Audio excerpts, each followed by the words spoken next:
Brad Williams, Excel Prime.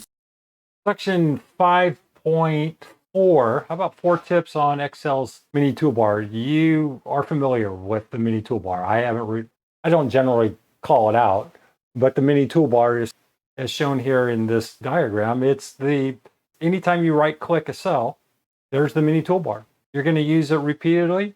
So here are the 4 tips. You can hit cut here, or you can go up here to the ribbon and you can hit the cut. How much quicker is it to use the mini toolbar versus going up and hit cut? You can also hit your copy. You have your paste features. You have a number of other options. Format cells, quick and easy. Hit format cells. You can modify your information. Instead of going up and messing with the ribbon, you can use this mini toolbar. Nice feature. Number 4 would be you can insert comments. Number 5, you can clear contents. You can do a smart lookup. You can paste from here. So the mini toolbar is your go-to.